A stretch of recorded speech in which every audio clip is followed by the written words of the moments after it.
Hello. Hello, one and all. I'm going to get our guests in here. Hello to our guests as well. We're live here on RPG Clinic. Welcome one and all to today's RPG Clinic session, which will be a debrief of our one-shot one-shot game of 10 Candles that we ran this past Sunday on this channel. I would like to introduce people. My name is Scott Humphrey. That's the name at the bottom. Yep, and we've got Elizabeth Neale. Hello, I was one of the players of 10 Candles. And a couple people in the chat in our on the phone as well. Hi, it's Jess Fildes. Hi, Jess. I'm here. I'm Jon, and I'm wondering why you're not playing Surgeon Simulator 2, which was released today. I briefly played in the closed beta, actually, which was really fun. Oh, well, just single player, but I guess because I don't have 3 fellow surgeons to play with. Woe is me. Oh, no. Look how upset he is, Jon. I'm really jazzed. I count 4 people in this chat. Oh! It's true. There's 2 avatars that very much could be the Doctor Surgeon, and I'm very excited. Hello to those in the chat as well. I see Aragwen and I see Lamira, and I'm sure we'll see many more wonderful folks as we continue. So saludos to you, and welcome to today's debrief. As always, if you have any, and hello, Mistress. As always, if you have any questions for myself or anybody here, don't hesitate to post in the chat, and we will get to them as we get to them. But the purpose of today's RPG Clinic, I was quite certain, both before and afterwards, that I wanted to have a debrief clinic session where we all get to chat a little bit about how the game went, and I think more specifically about our first topic, expectations versus blank. Versus question mark? Expectations versus reality. I'm just going to write expectations, actually. Hooray. How we were all, both as as players and as the GM and so on, how we were expecting it to go versus versus the reality of it. Thank you, Aragwen. So, as always, I'm gonna throw things over to you guys as well. But I think I just wanted to say that, overall, this isn't meant to sort of put anyone on the spot or anything, but I really enjoyed playing. I think it was a really fun game, and despite the fact that this was the first time I ran or played in a game of 10 Candles, I feel like the atmosphere was right. The story we were able to tell was really exciting to me, certainly. People in the chat are saying as well, it was a blast to watch. So in terms of the reality of it exceeded my expectations. Does anyone want to jump in here and just sort of mention, as players, was there anything that you were expecting to happen that did or didn't? I think I always expect myself to be confused by game mechanics. And one great thing, and this is, I think, a tribute to you, Scott, and how you were explaining everything as we went, and even before the stream, everything felt very clear, and that was really cool. Overall, my experience playing was really, really great. I thought it was going to be great, and then it exceeded those expectations as well for myself. Wow. Would you say it scored an outstanding on its owl, or would you Yes. I think it was exceeds expectations is the next level there, or am I? Yes, exactly. Nailed it. Oh, hi, Zesty. Yeah, cool. And just to sort of tack on to that, I think a big shout out to Stephen Dewey, the creator of 10 Candles, for making a system wherein the mechanics are relatively easily explained, and to have something that feels that you can kind of communicate it, learn it and communicate it without having to be except in this situation where you have to do X, Y, Z, right? There's not too many exceptions to the rules, which is nice. Mm-hmm. Totally. Jon, Liz, do you guys have any additional thoughts? I was expecting the apartment to burn down. Exceeds Just based on the fire hazard. So the fact that the apartment didn't burn down means that I was kind of disappointed. That's one less insurance claim and one less beautiful fire for us to deal with. The core of 10 Candles, I feel takes some ideas from other games and does them quite well.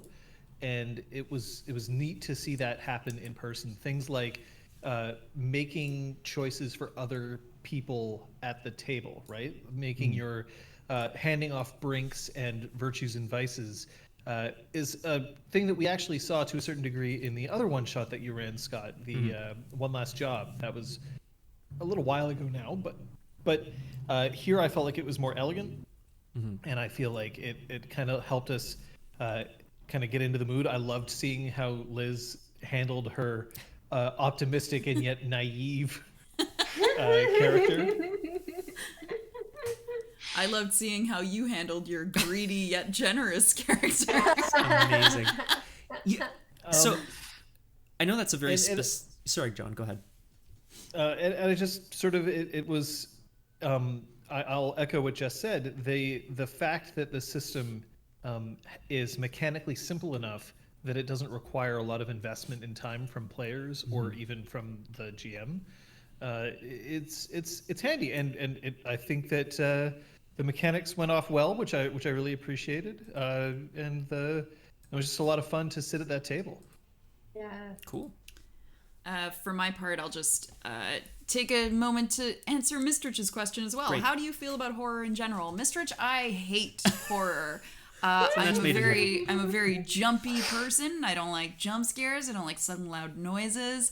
So to hear that this is a horror game, I know everyone already knows this one, but not everyone working in it anyway. So to hear that we're doing an RPG horror, knowing full well that our characters are going to die at the end, I had no idea how it was going to go. Would I still be invested in the story, knowing that it was all going to end, knowing that it was going to be very spooky and there were going to be creepy candles involved and creepy Jess sitting next to me, you know? But I will say that it was a delight, and I think that Scott ran it really, really well, and that everybody played their characters perfectly. So, yeah, it was awesome. Thank you.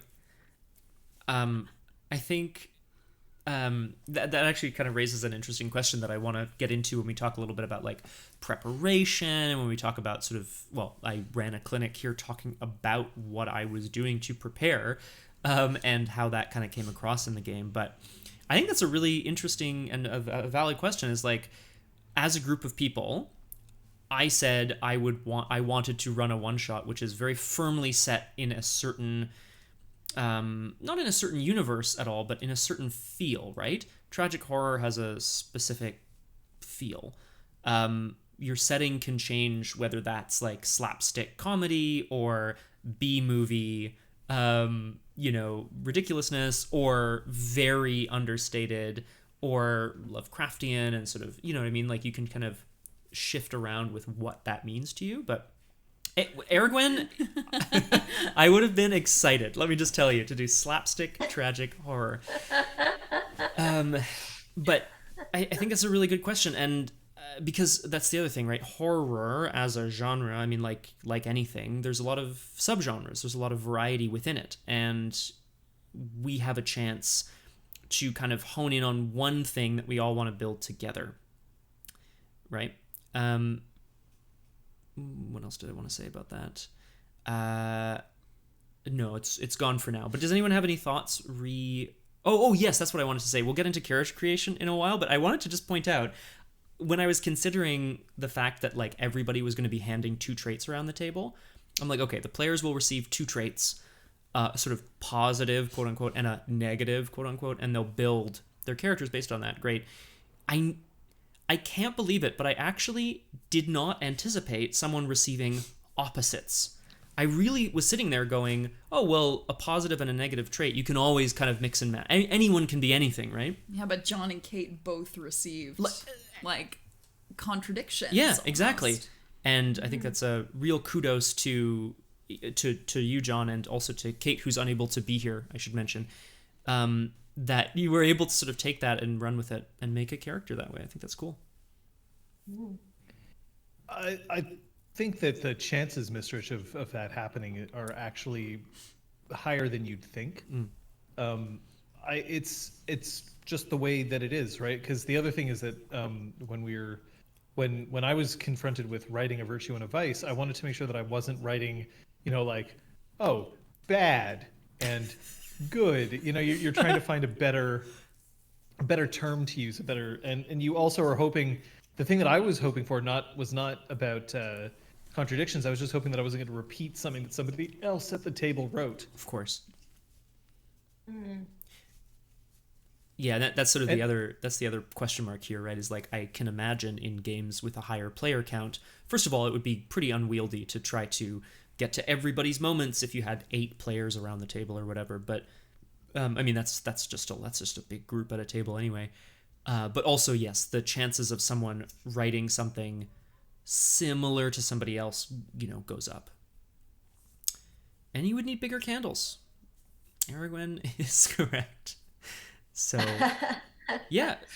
I mean, I think, though, overall, the experience of playing the game is, I mean, it was a lot of fun, and it was what I expected from, again, like in terms of what I read and sort of the reading up and the watching I did before running the game, it felt the way I imagined it would feel, which is cool, actually. So that wasn't a surprise.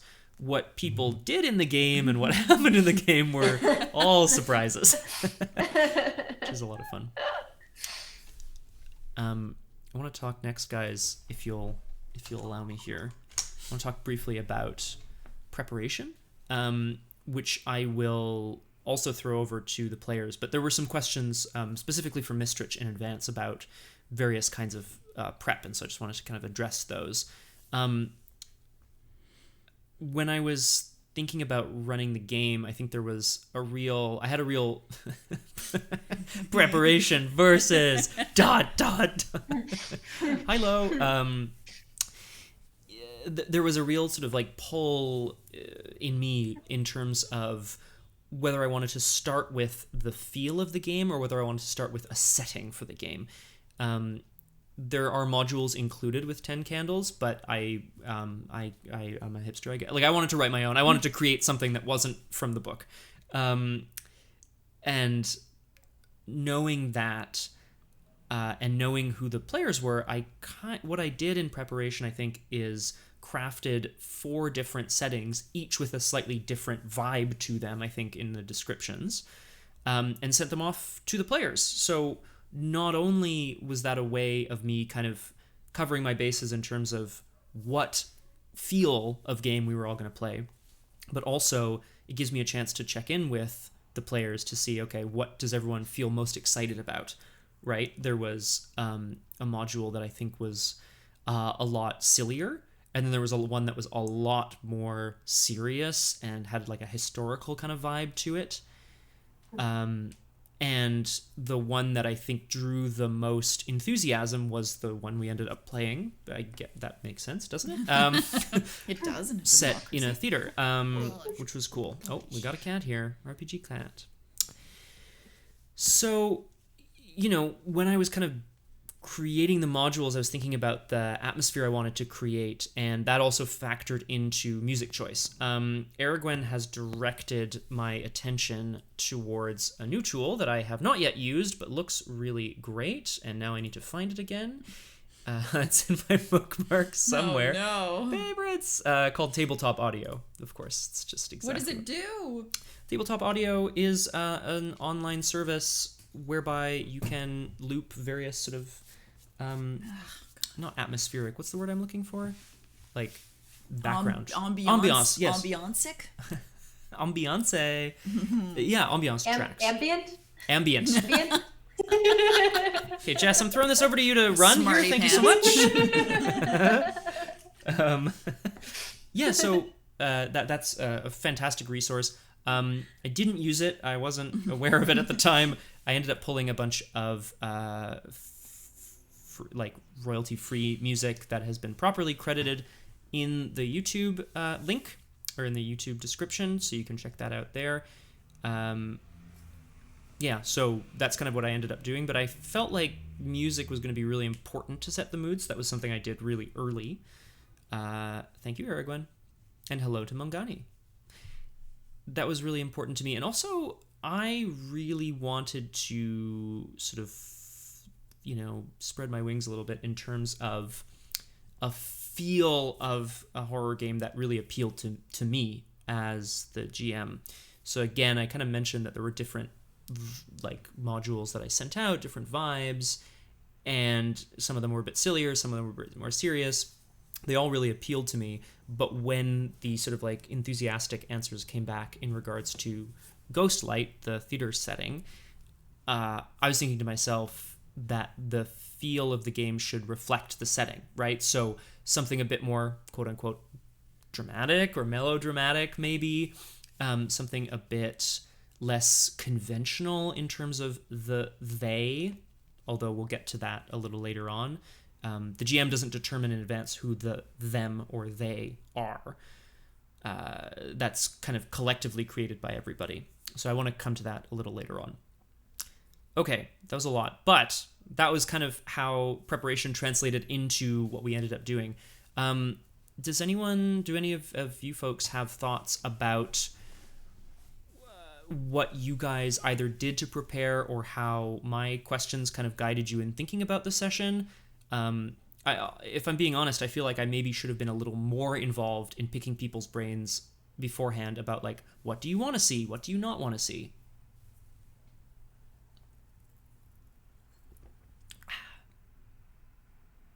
Yeah, I mean, you don't all have to talk at once if you don't have to.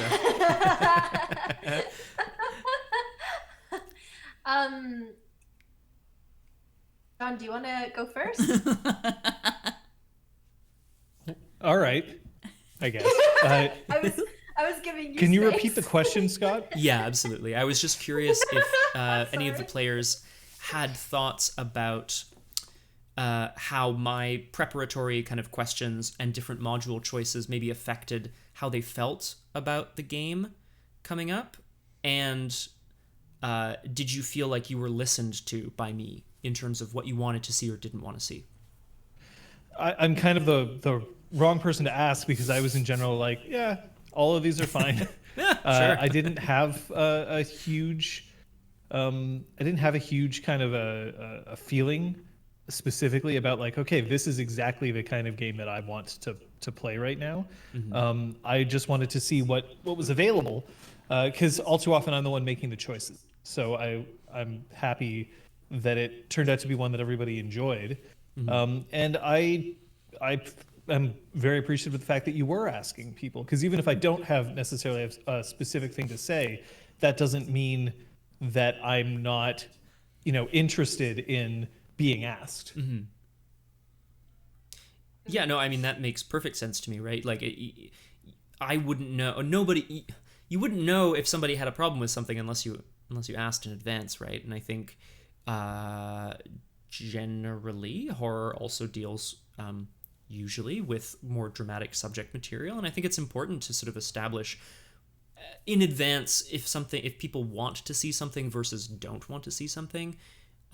Jess, I'm going to throw it over to you here as well, because I feel like as someone who has a lot of experience with horror films in general, as a medium, was there anything that, again, did you feel like you were kind of heard in advance, about what you wanted to see or didn't? I feel like I was also, sorry, Jon, for putting you on the spot there.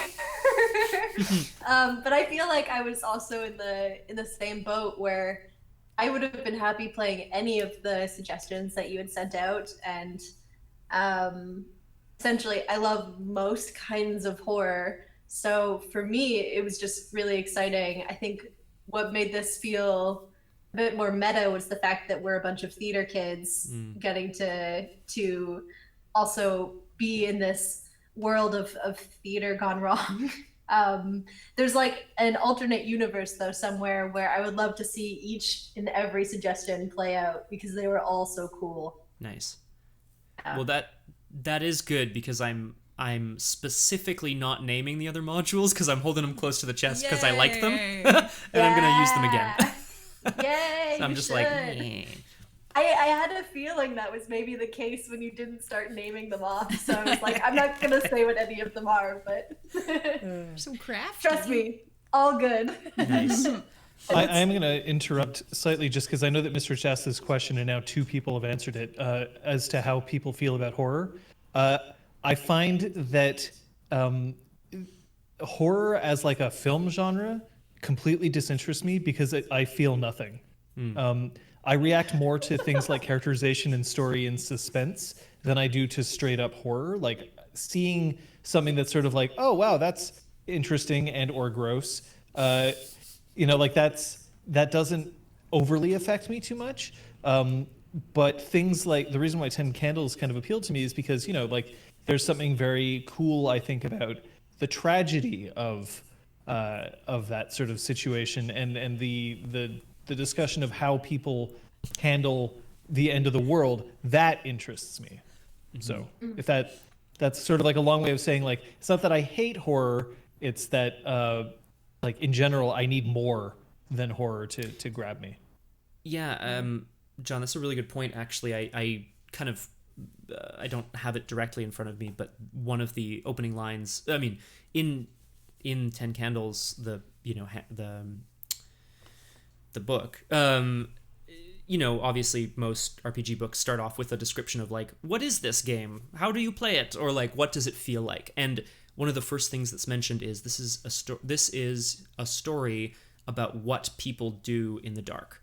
And just parsing that wording, right? It's about the people and what they do, as opposed to, okay, we're gonna like listen to how the zombies are like, tearing things apart or whatever, right? It's more about what we do as people and how we kind of try to find hope in something.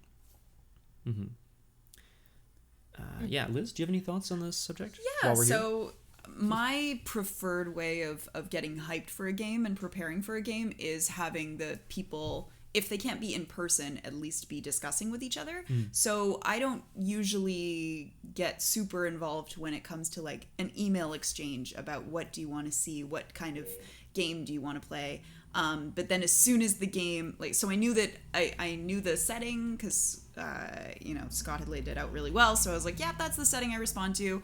And then it was when we actually started creating everything in the moment on stream that I got really excited and started being able to paint the picture in my head. So that's just how I prefer to do it, not like emailing or through text. I mean, I assume unless the game is via text. Yeah, exactly. Yeah, unless the game thing. is like forum RPG or it's text-based, yeah. But if it's going to be in person, I like to like collaborate and create the story with the people that we're going to be gaming with. I think that's a really good point as well. I hope we've been answering questions as we go here. I just want to sort of make a quick note to Zesty as well. Like, thank you for the congratulations.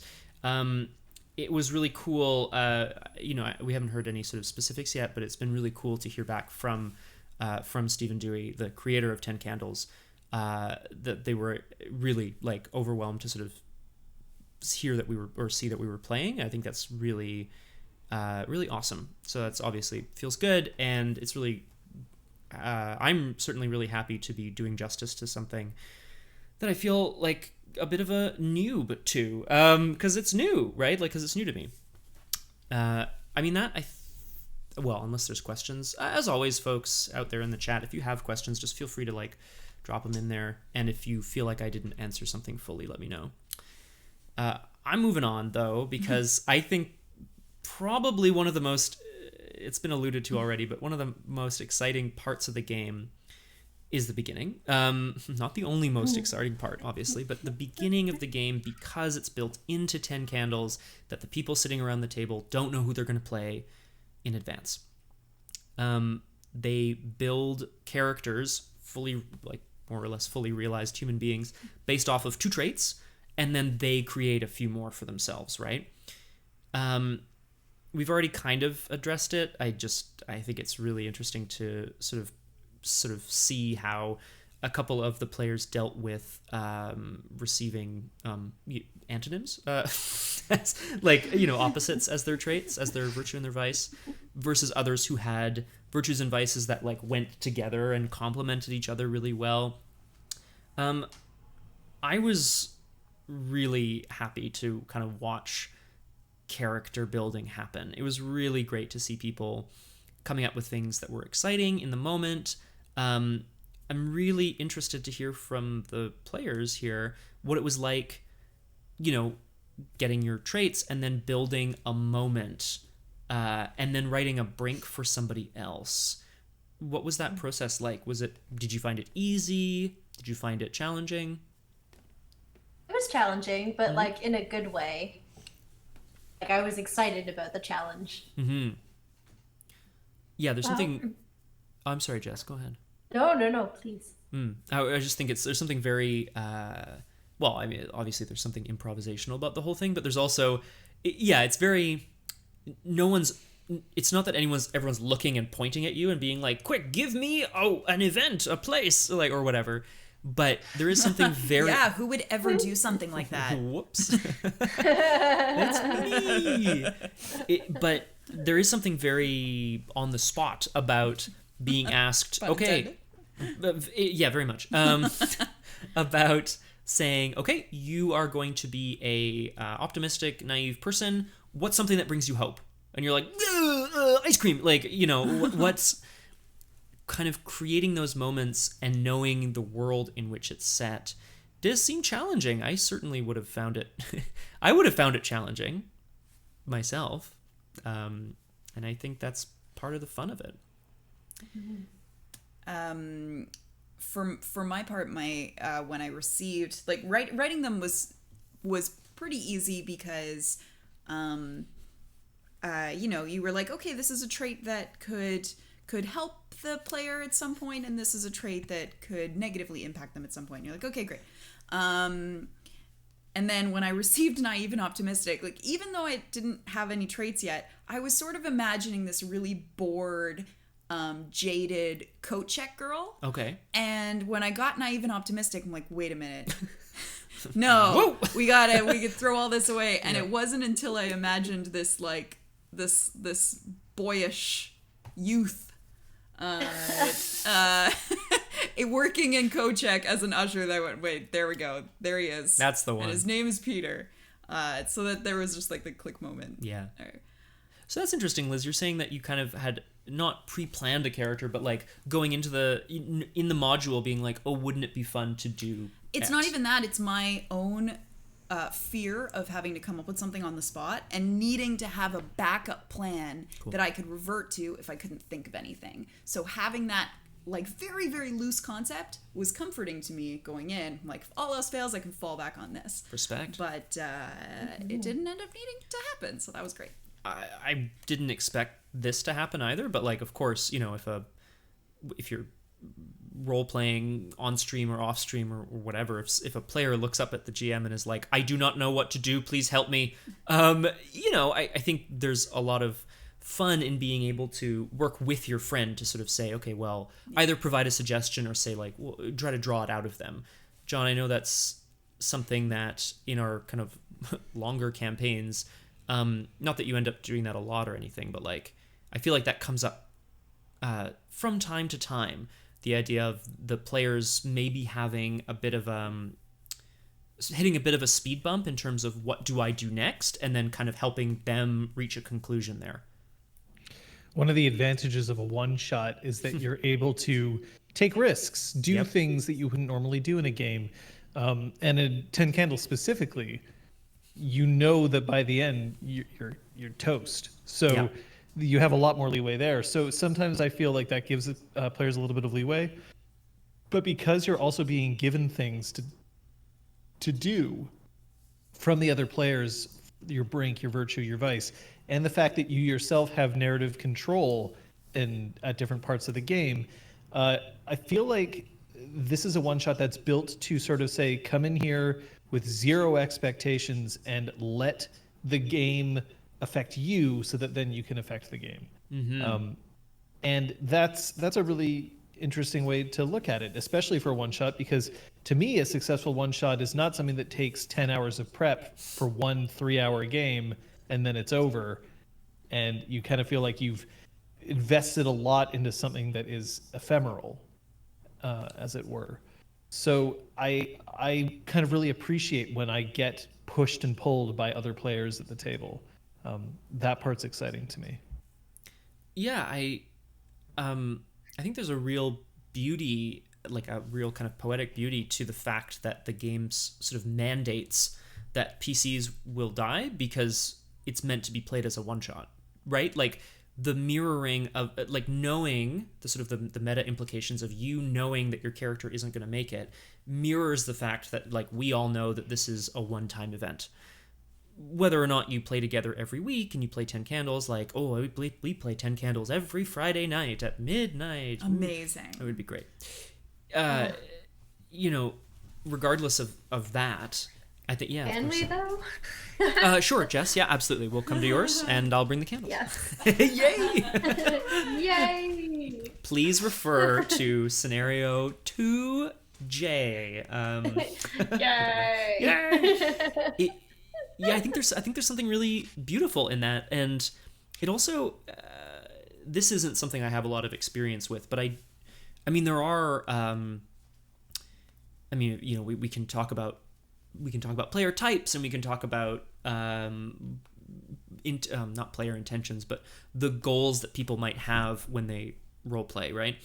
But the game also very much encourages people who might normally really hold on to their character concepts to, like you say, Jon, let loose and have fun. You can't hold on to your... I mean, you could play the same character you always play every time you play 10 candles. If you really wanted to fit a square peg into a round hole, so to speak. But again, being given traits to build a character off of does so much of that work for you, so much of the heavy lifting of, okay, what do I want to play today? Well, it's not about what you want, it's about what you're given, and you go with it, you roll with it, which is fun. Yeah, I had a blast. It's unfortunate that Kate isn't here because she had a very sort of special job in the Brink writing stage, which was writing a Brink for them, for the sort of unseen antagonists of the story. Because it was secret, she and I were kind of almost playing a secret little mini game during the game of, okay, how can we together build in hints of what she knows about them and what I kind of see in them as well. Ripley, you took the chair, buddy. Come on, there you go. All right, let's go over here, buddy. And yeah, we're in cahoots, Zesty. I'm not literally, right? But there is... That's another sort of aspect here. I don't feel like we were necessarily building a story together that was super paranoid because everybody knew that someone else had a secret. And it's like, oh, I've seen you do something really terrible, but I'm not going to tell anyone for this reason or that reason.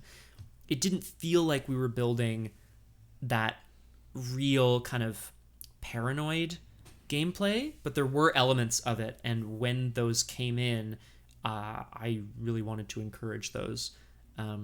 There's no conflict like interpersonal conflict, am I right? Thanks, Jess. I'm here all week. Just kidding. So there's something really cool about, again, that mechanic of building or writing a Brink for one of the other people. Yeah, again, did you guys create Brinks based on what you had heard or what you thought might be interesting for the player on your left? I know I chose, it's a bit of both for me. Mm-hmm. Like I knew what Liz had gotten, and I thought it would be very interesting to have this like optimistic, naive Peter who's like also stealing rations. Like for me, it was like the opposite of that I found interesting. Yeah. I think I was a little I'm not going to say I messed up the brink because I think everything was fine in the end, but I wasn't sure if this was something that had actually happened, something that my character had actually seen happen, or that it was, I imagine that this is the depths to which your character will sink. Okay. So I think I thought it was the third one and that it wasn't from a Peter perspective. In the end, I think it worked out great, and Jon played it super well, but yeah, I think now I understand the brink better. So that's interesting then, because then for me that comes down to like how I explained that part of the process, or how I would explain it in the future. In my mind, the brink is something you've seen that person do. Yeah. But then when you're burning the brink, isn't that because they are performing that action? Like, this is the depths to which they have sunk? Yep. So they're doing it again? Yep. Okay, gotcha. They're perfect. But you don't burn the brink when you use it. Right. You burn the brink if exactly. you fail on that roll. You can continue to use your brink because it's like, oh, this person will always go back to that horrible place if they need to. So if Tiff had seen Peter stealing rations, then if I had gotten to my brink, I would have stolen rations again. Yeah, potentially. Right. But it's one of my favorite parts of the game is the brink. That like inevitably we fall prey to our base instincts because you also have the option to not use it. Correct. It's the most powerful card because it lets you re-roll your whole pool, and you can reuse it, but you can also choose not to use it at all. Yeah, I think actually this kind of moves us in really nicely. If I may, guys, I'm going to move us into our next the next question which here, is the dark side, which is the dark side of the Force. Mechanics, do it. And again, like how they were reflected in terms of your expectations and so on. I mean, just overall impressions from me. I love the candles. I loved the dice rolling. I feel like it was a great feeling of, for me, it was a great feeling of like gaining power as a scene, and as the game went on, I was just like, would be into that dice, power hungry. But at the same time, actually, like as somebody who wanted to see you guys get a chance to succeed, sometimes I'd pick up my pool and roll and just be like, oh, well, that's a lot of sixes, like or whatever it is. I think the saddest part was when Xander climbed up to the catwalk and discovered hope, only to have the whole thing crash down so spectacularly on him. Like, Jon, I think you failed like 3 rolls in a row or something. It was so tragic. I tend to not be able to, like when the chips are down, I can't make it. Oh boy. You made it all the way up there. It was so sad. Yeah, and again, right, like the game is very clear that your moment is something you hope to achieve, but in order to do so, you need to succeed at a conflict roll, and you need to succeed. You can't do anything to boost or change the results of it, like just luck of the draw, right? Now, I think for me, and I'm curious how everybody feels about this, but like for me, this isn't a regret or anything, but in the future, I would definitely consider the pacing of the game in a slightly different way, so that everybody would have a chance to live their moment maybe a little earlier in the story. So more chances to burn a trait early, and then have that moment kind of perhaps come up even earlier as well. Yeah. That's my thought on that subject. Do you want to read Yes, them? sorry, yeah. So, well, first of all, Real Brick Wall, I don't know, controversial opinion coming out of Real Brick Wall here. We roll the dice to find out what happens, but sometimes the dice don't tell the best story. I mean, I tend to agree. I think, and therefore the sort of the orichalcum rule, well, not the orichalcum, but like the rule of you can do whatever you want in your own game. I'm not saying you should like always railroad your players if you don't like what the dice say, but I think at the same time, if the best story demands that something not work out quite how you imagined, or if something takes a turn for the better at that right moment, then let's try to make that happen all together. It's like dice are random. That's kind of their purpose. When JT Obviously. and I were running Adventures to Go, so running the RPGs for kids, we discovered pretty quickly that like sometimes they just had terrible luck with rolling. And we sort of came to an agreement that if we ever wanted them to absolutely succeed at something, we couldn't have a dice roll there. Oh yeah, no, If for sure. Man. if they needed to succeed, even though we thought there was a 95% chance they were going to make it because it was such an easy roll, we had to just eliminate the roll entirely because they just have a way. The dice just have a way of doing crazy things. Having a random element introduces the potential for failure. Yeah. I think, a game that I really love actually does the opposite, which I think is really fun.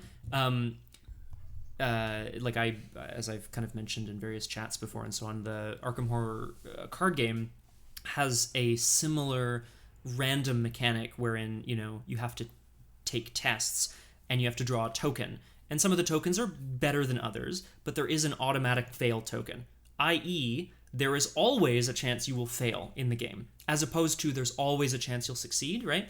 So that game has sort of a dark undertone for that reason. This feeling of like, oh, that doesn't feel very nice. Really? But yeah, having dice introduces an element of randomness, and if you don't want it, maybe you don't need it. Depends on what it is, right?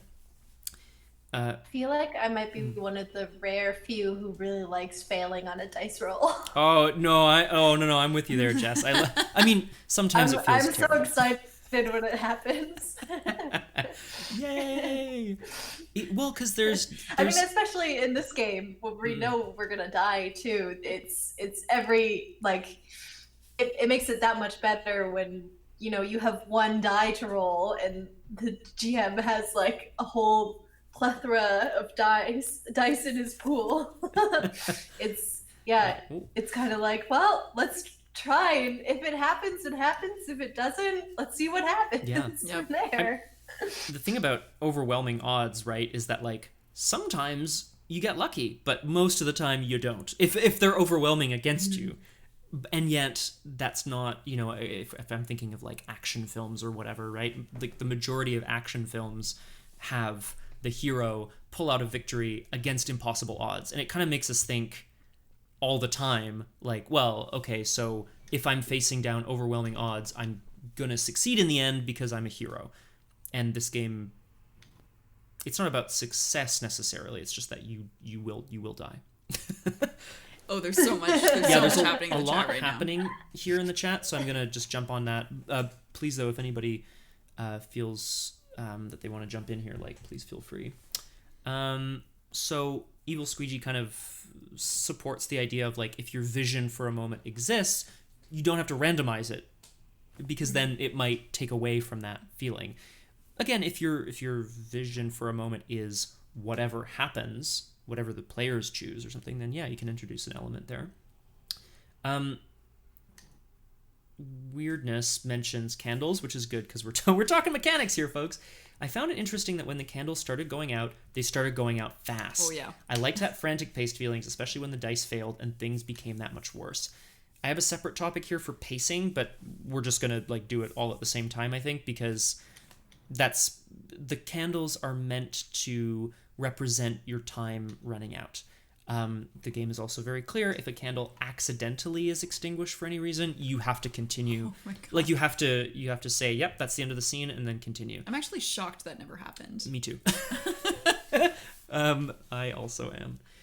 But weirdness makes you make a good point. I think I kind of assumed each scene would be slightly shorter than the one before it, as opposed to what actually happened, which was we had 2 very long scenes and then a bunch of shorter ones.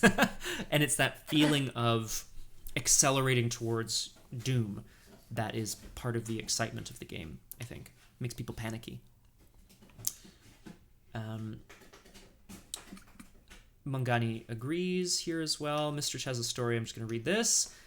One game I played, I dropped my gun to attack with a knife. My chances were worse, but it sounded cool. The game had exploding damage dice and I just kept getting max and rolling again. See, that's that random element, sometimes right? It goes in the other direction. Sometimes it goes in the other direction, and it's awesome. Feels great. And sometimes, as Chase says, your solar loses an arm. It happens.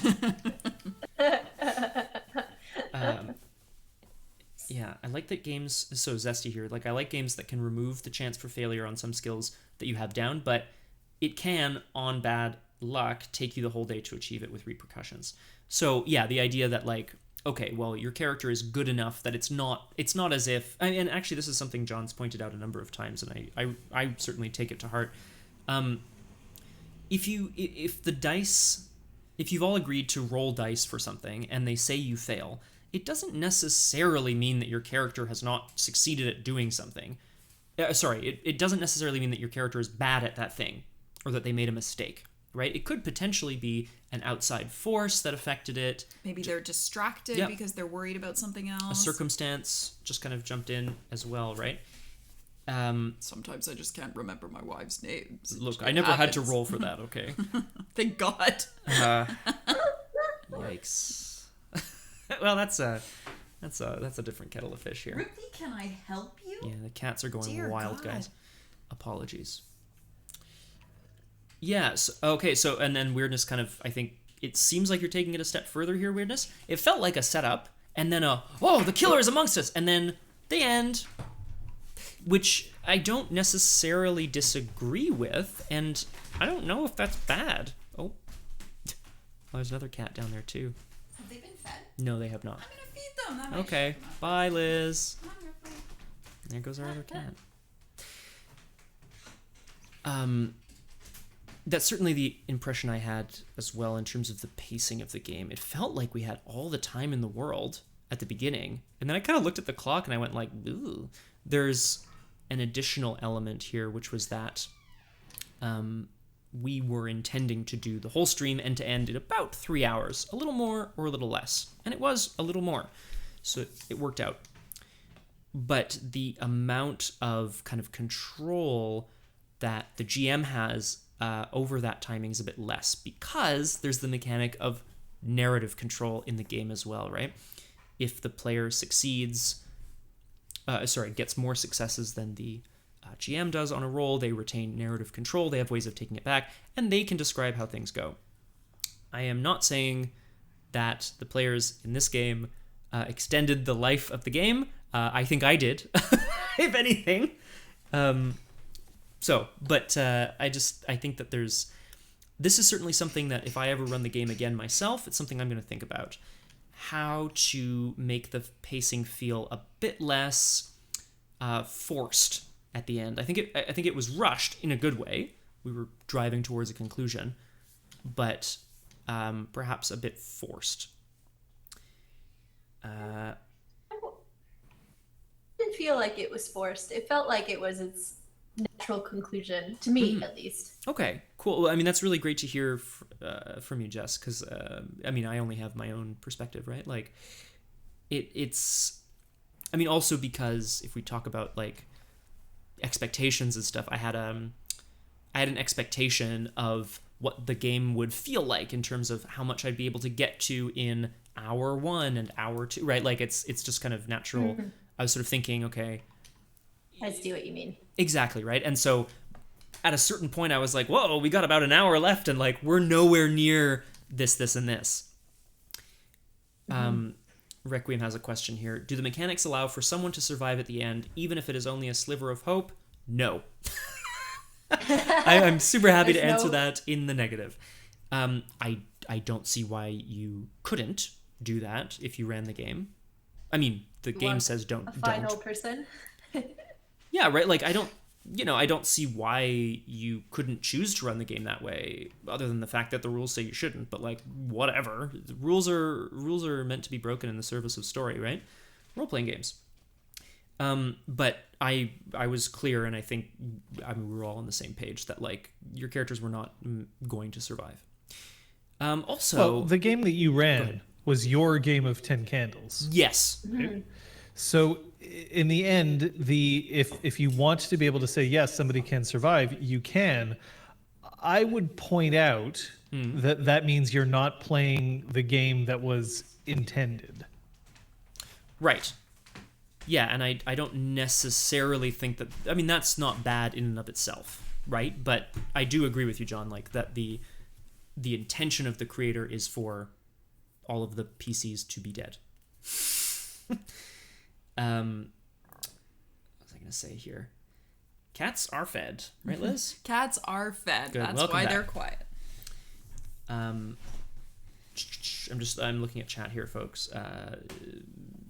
So Mistress feels like it kind of matched up to sort of like usual, like quote unquote usual horror movie pacing, which is good.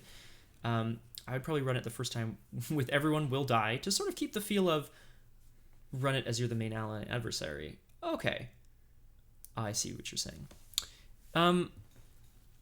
I think this kind of gets us a little bit into something else I wanted to ask you folks.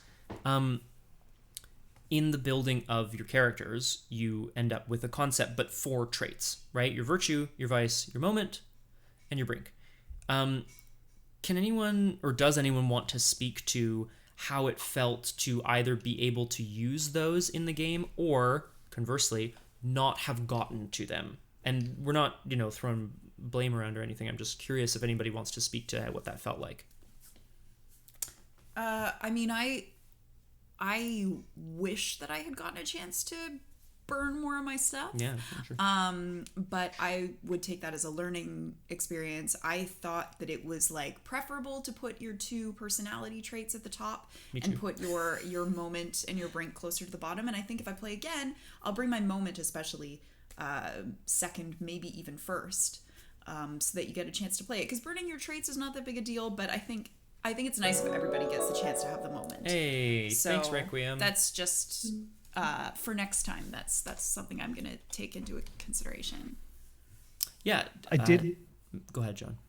Sorry, I did find that at a certain point I was like, "Oh crap! I guess I'd better try as fast as I can to like." I was hoping that I'd get a chance to like, "Oh, I hope I roll some 1s so that I can burn my trait," because I wanted to get to the next one. Mm-hmm. And I think that's just a function of either I didn't participate in enough conflicts to like make that a reality, or I was just bad luck with dice and I was just not rolling 1s. Or good luck in this case, but no, it's I absolutely hear that. Is that yeah? There's an element of randomness baked into the game, in the sense that they don't necessarily recommend you put your moment on top of your pile, because then then everybody has to work towards getting you to that moment right away. Otherwise, you can't do anything. I just sort of semi off topic. I saw a game played online where it's just how the cookie crumbles, but someone had their moment active. But there was a dire conflict called for before that. They failed their dire roll, their dire conflict, didn't have a trait to reroll their 1s, and they were killed. Like, the GM killed them. Oh, shoot. I was like, well, that's rough. Like, you could have maimed them or whatever, potentially. You could have just maimed them. Scott Humphrey, point right. But I think there's definitely, there's an element of, well, if you don't roll any 1s, you're never going to be able to burn a thing. And I kind of wish there was an additional rule almost around that. I love the simplicity of it because it's so clear. This is what I can do with this piece of paper. But if there was a secondary usage, then you might have a bit more flexibility, and I would be okay with that. I think maybe like if the traits had a certain numerical value attached to them, like let's say 3, and then your I guess those are the only ones that you would re-roll, or that you would burn to re-roll 1s. So if it had numerical value at like 3, then you could say you can either re-roll the number of 1s, or you can re-roll 3 dice, whichever is higher. Maybe something like that could be fun. As an idea. Just lots of because then like you don't have to roll 1s to be able to burn the thing. Right. Yeah, I think part of the cool thing of the game is that the players are building characters around these moments that they hope to live and these brinks that they know they will probably end up kind of stooping to. But not getting to those, I don't know. I don't want to...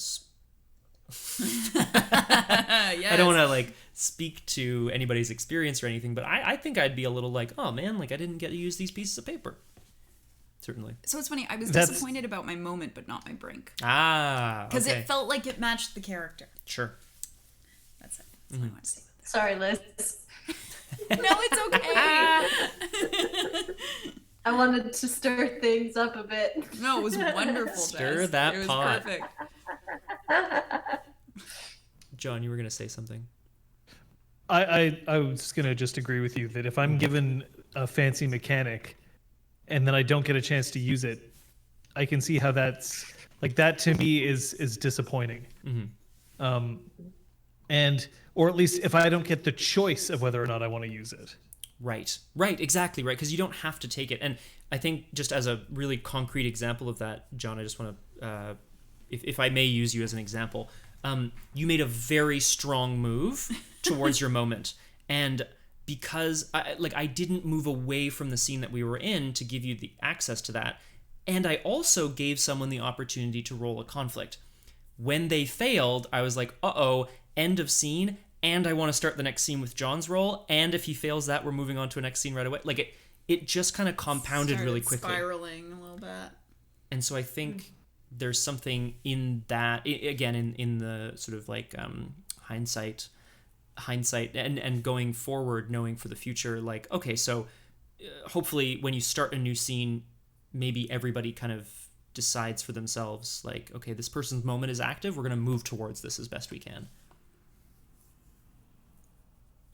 Well, one thing that I would say that I didn't anticipate in terms of this game is that when we change scenes, in general, we did not advance time. Mm-hmm. And that, to me, is a, at that point, then it's a different game than I expected. I'm not saying that I was disappointed, but I was like, oh, okay, so an end of scene means that we're basically saying, okay, this line of thought is over and we're going to start a new line of thought, as opposed to this time and space is over and now we're going to a new time and space. Because we were also, I guess part of that is because we were in one location and we're not leaving that location. Yeah, there was a question that came up before game of like, can you leave? And I kind of discussed this briefly on Clinic last week as well, as like, do you... if you have an indoor setting, it's like, okay, do you kind of do you tell the players that you want to metagame it and that no one will leave, or do you put fixed tracks down in terms of a reason for not leaving, or do you leave it open to the players but warn them of the consequences or sort of imply consequences of actions like that? I had no need for us to stay in the theater. I just loved the setting and I wanted to stay there, but we didn't have to. And in fact, we didn't, right? Like we ended up leaving a couple of times. But that's a really, really good point, John. I think most of the modules in the book, not all of them, but a lot of the modules in the book are like, you are a group of survivors going somewhere, physically traveling somewhere. And so the scenes often are, you've reached a milestone, and that milestone is at a place, you do a thing at a place, and then you move on to another place. And we weren't doing that. And that's just, that's kind of how the story fell out. And there were so many cool things going on that I didn't want to move ahead in time. I was like, yeah, what is happening with these people right now? Especially if we were right about to hit somebody's moment, you couldn't advance time because you wanted them to reach that moment. Potentially, right? You didn't want to, like, if one person made the decision to end the scene, you didn't want that to kind of punish the other person who was getting up to, like, the climax of their scene. Right. Potentially. That's a good point. I think it is a really... the fact that there's the establishing truths like phase at the beginning of every scene is really cool, and it does allow you to jump to a new time and place or not as the truths establish. But it doesn't necessitate it, and I'm not mad at how it played out for sure. I also wanted to play a bit with people's perceptions of what was happening, and not knowing exactly what time it was and what day it was, right? Like you establish how many days ago this happened, but I didn't want to play too much with like, it has been exactly 35 minutes, Yeah. We're not playing in real time, and I wanted to let that kind of go. There's a lot of thoughts here in chat, so I'm jumping back in. If I may, Mistrich, Jess, I'm not sure if you're having a look at the chat at the moment or not, but Mistrich just wants to compliment you on the truths that you gave here. Thank you. I think that's Thank you kindly. Well, thank you very much. I think it is such a great opportunity, and I don't know, I'm not going to speak for anybody else, but I certainly had a bit of anxiety going around the table and it coming to me and being like, no, peanut butter sandwich, like just something. wanting to come up with something cool. Oh, I was panicking every time. Amazing. But I think, I think this leads nicely here. Requiem has a question. How challenging was it when, with narrative control and truths at the end of the scene, to implement them into the story? I'm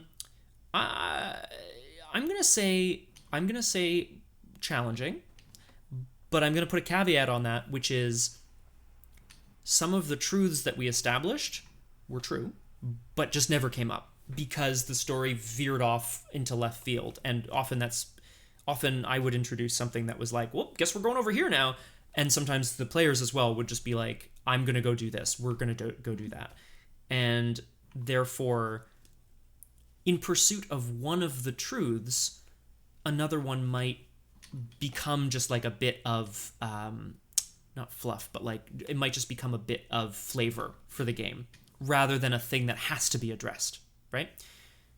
That's what I love about that phase 2. If you have 9 truths, or 8 or whatever, one of them can be, it's cold. And that just gives a feeling, right? And in fact, actually, that came up quite a bit as a truth of like the creeping cold. When I couldn't think of anything else, it's just like, the temperature's down 10 degrees.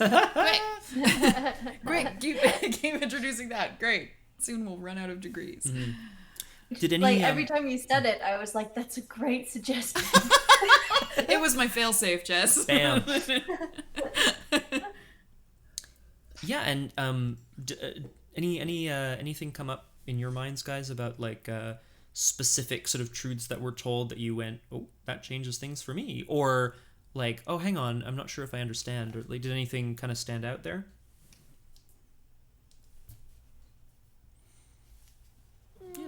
Not so much for me. Not really. I mean, I thought the truths were cool. Yeah, nothing stood out for either reason for me.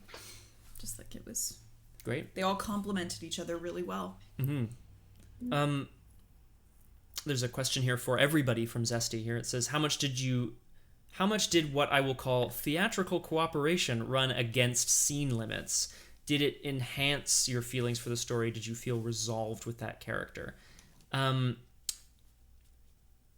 not actually sure if I understand Zesty. Maybe someone can interpret the question a bit for me here. I think what you're asking is like, did our desire to all work together on a story kind of butt up against how the game says, nope, scene's over. I think that's the question. I mean, I feel like you made choices that went against the game's specific mechanics when it was important for your story. Correct. Yes, and like I introduced a truth that said it is now a different day, and we just didn't do it.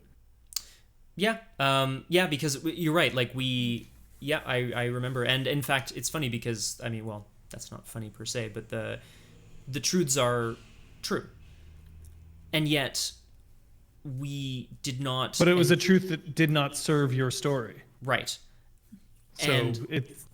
So you made the call, and I think that's what you have to do, right? You got to make the call in service of the game that you want to run and play. Yeah, I also, as I kind of mentioned before, and I almost I wish I had sort of done more in this vein, but I really wanted to play on like the characters' perceptions of reality and, without gaslighting anybody, the players' perceptions of what was happening in the story that they were participating in creating. And so I almost wish, John, that we had been able to do a thing where it was like, yes, it is now 2 days later. However, you're still in the exact same place talking about something that you talked about 2 days ago. And that's one example. Oh, maybe that is what you did. And we're yes, only learning this maybe now. It is.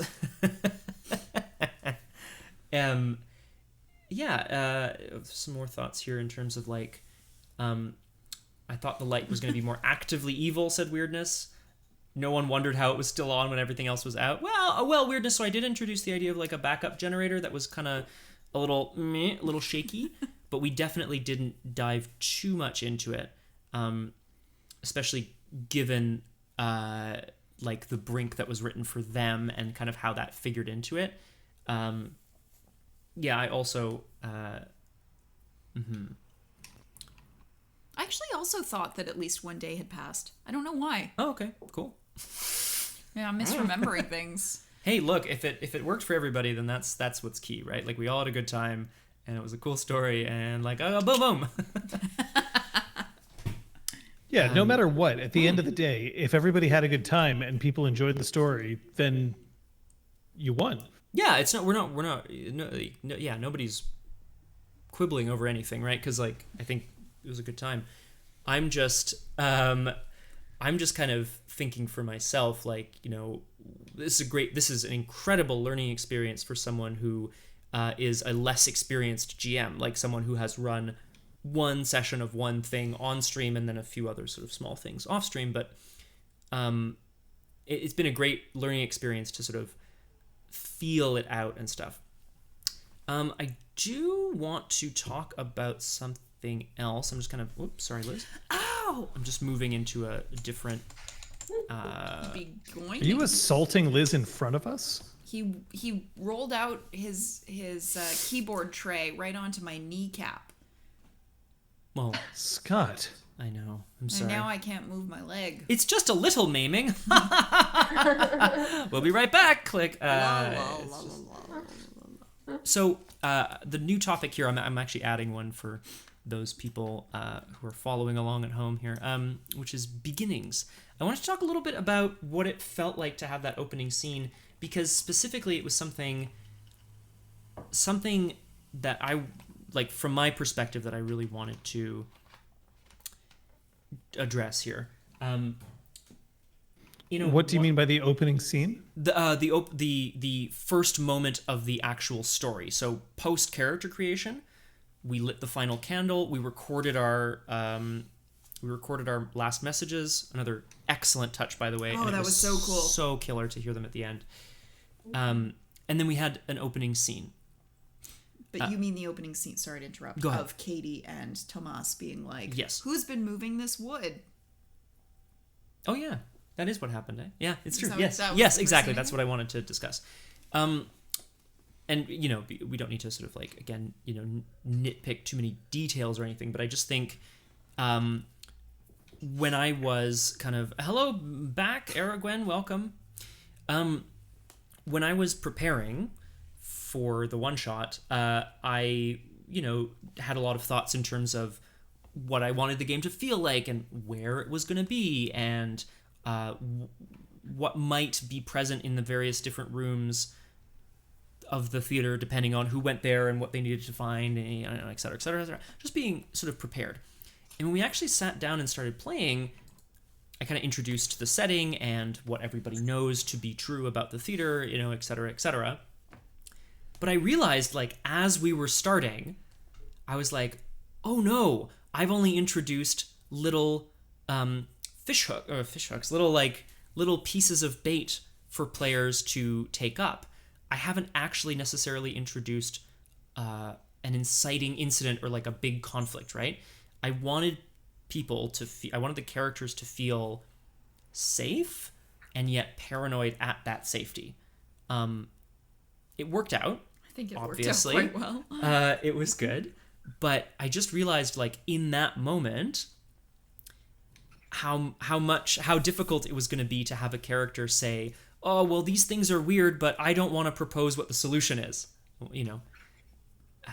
You should have known that Jon would propose a solution. Somebody was going to. I'm not worried about that. We'll search the entire theater. Great. Some of you may die, but that's a sacrifice I'm willing to make. Thanks, Xander. Yeah, so Zesty here was like, it's amazing to have a situation that's so active and without direction that made sense. It's true, right? Like I think, again, a lot of this was a risk that I was taking that was like inherent in the module that I wanted to play, like wanted to run, that we were all playing. Again, a lot of the suggested modules in 10 Candles are, you are a group of people and you have to go do a thing. And you will die. So, restart the generator, get to safety, leave the island, right? Like it's not tactile, it's like physical, achievable goals that you have to work towards. Whereas I wanted to play in a context where characters felt safe and yet something was amiss that we had to investigate. I'm curious if players had a sense of either knowing what they wanted to do right away or how the game was starting out. To put you on the spot. I'm not sure I understand the question. That's a bit of a running theme in my life, John. It's okay. Oh my god. No. Come on. I'm just kidding. Whoa. Holy crap-arino. No, my question is whether people felt lost when we started the scene, the very first scene of the game with Katie and Tomas and everybody in the main auditorium, or whether people felt, oh, hello, Anvil. Oh, you don't have an anvil. Sorry, my apologies. Don't have an anvil. Well, thank you for the follow. I'm curious if people felt like it was clear what they were meant to do, or whether they felt like they could achieve something right away. The first part of any role-playing game is trying to figure out exactly what you're doing with it, right? Like how is this different from other games that I've played in? And how am I going to calibrate my expectations? So I don't think that there's necessarily a problem. We're all trained in improv. We all know that hey, if nothing's happening, we should probably make something happen. But there's always still that beginning where you're sort of like, okay, so this is a Scott game. This is a Scott one-shot. What is this going to be like? How are we going to react to this? Because there's expectations that are built up in terms of we've read the book, we understand the rules, we understand their suggestions, but that's not Scott's 10 Candles. That's 10 Candles in the book. That's generic 10 Candles. Mm-hmm. And I'm not trying to use this as a pejorative here. No. So it wasn't so much that I was I'm confused about what's happening, but I was more okay, this is the situation that we're in right now. And that, I think, is why maybe the first scene was so long, because we were feeling each other out a bit. Mm-hmm. Just trying to figure out what was going on. Yeah, I know that's for me what was going on was just me trying to figure out how my character fits in this world with these characters and go from there as well. Mm-hmm. And then with the situation as well. I think just responding to that, but also kind of tacking on here what Mistress is saying, Mistress's question is from a player perspective, do you prefer meet up in a tavern or get called to a freehold? Oh, you all meet up here, or do you prefer in media res?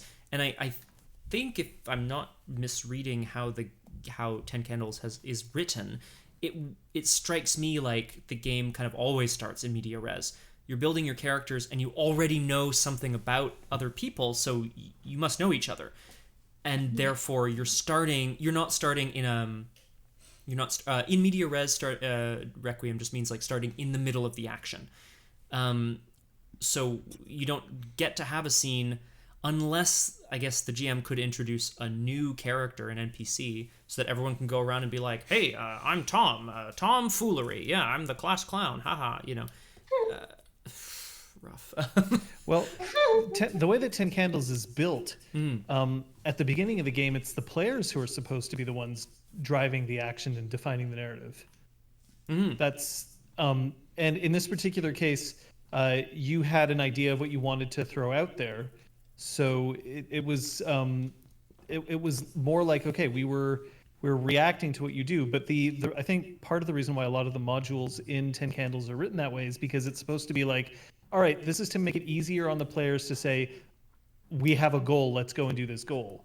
And because your module didn't have a goal per se, you then introduce something to push the players forward, right? So you, in creating the module that you were interested in running, which I think was a really interesting module, then you also had to give us the push, because the push didn't come from us, it came from you.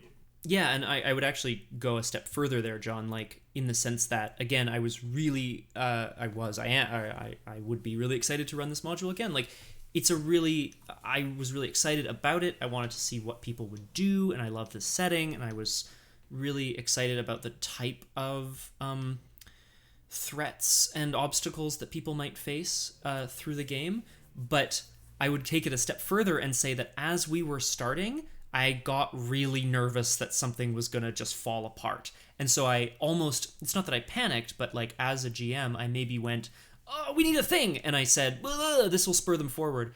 As opposed to another choice, not a better or worse choice, but another choice would have been, as Mr. suggested, okay, you're all in the main auditorium. What are you doing? Right? Like just giving control over immediately to the players to say, I'm counting the rations, or like I'm jumping up and down, or whatever, right?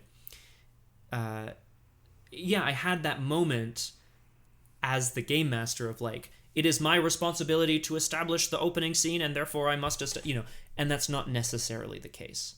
So it's not necessary. Yeah, that's all. Yeah, but Mistrich makes an excellent point that that's really group dependent. I mean, some people will take to their characters and have enough of a vibe going with each other that you throw them into an abandoned theater and they can immediately start coming up with goals and tasks for themselves. And then you have others that would benefit from a push, and also that changes from setting and from day to day.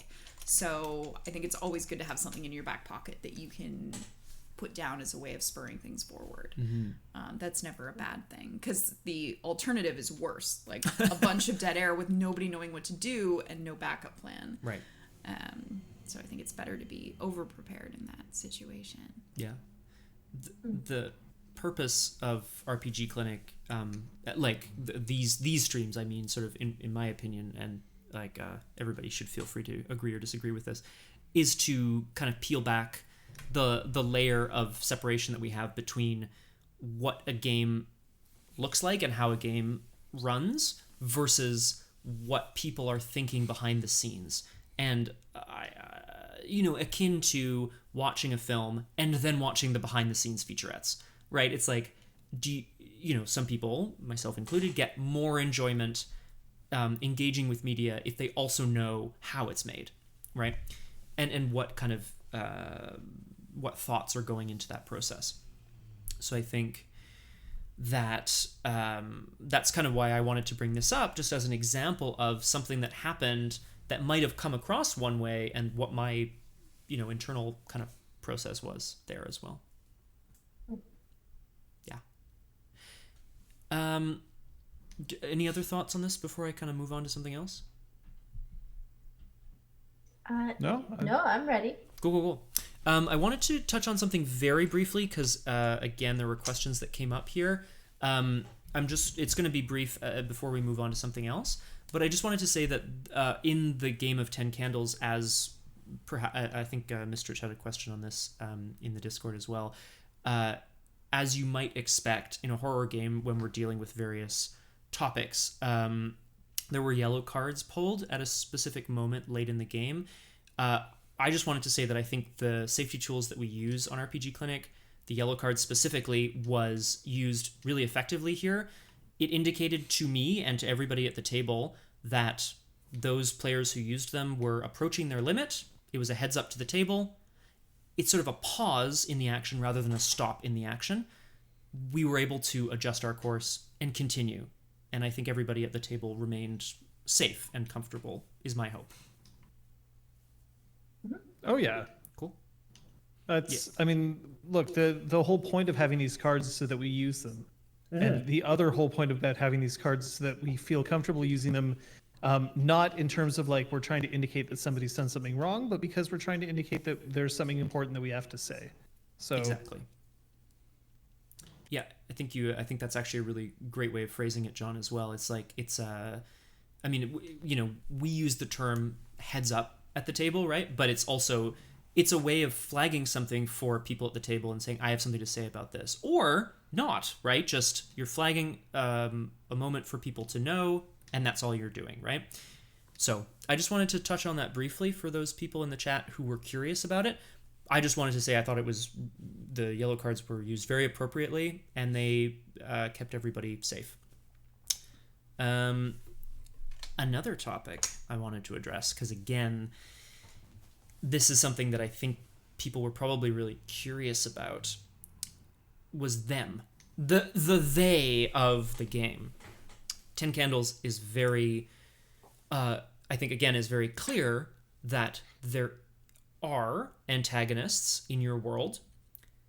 They are coming for you, so they are bad. Them. But it is undefined what they are when the game begins. I, again, imagine you could potentially sit down before the game starts with your players and be like, guys, we're playing zombies. And everyone's like, yeah, zombies. Oh, I love zombies. You could do that. But again, I think that would be playing against the intention of the game. What the game intends for you all to do, which is discover what they are together. Now, I will go back on what I just said briefly and say I didn't intend them to be sort of like quote-unquote classic movie monsters, vampires, werewolves, zombies, whatever, leather faces, Michael Myers's. But that doesn't mean that it doesn't mean that wouldn't have happened. I would hope that if that's what was coming up, that we would have kind of gone in that direction. There's, as I've mentioned a couple of times already during the stream, one of the players has a very particular advantage. Well, advantage. They have something very special that they do, which is they define a brink for them. Kate had this responsibility in this game, and her brink for them can't define a weakness. It has to define a strength, but it does help define who they are, and because only she and I know what that is, we try to find ways of working it into the story. So Kate's brink for them was, I have seen them siphoning electricity, which is like which is great. Whoa. I think, first of all, it's very specific, but it does play really well into, I think, it kind of gives a potential goal for for them, right? And it's also something very concrete that we can both find moments to sort of help that get established. If anybody's using anything electrical, it can be siphoned potentially, right? Okay, Aragwen thought maybe you had a howling wolf, Jess. Do you want to... Oh, that's actually near our house, isn't it? I thought it was near yours. No, it's our house, yeah. Yeah, it's not me. Although, I wish. Yeah, exactly. Checks out. It does check out. The howling wolf. You love wolves. Weirdness has an interpretation here.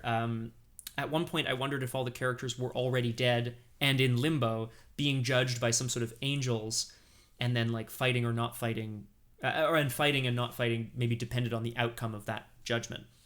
I don't have a problem with this interpretation at all. I think that's really cool. Even in the afterlife, we can't escape the theater. It comes for us all. No.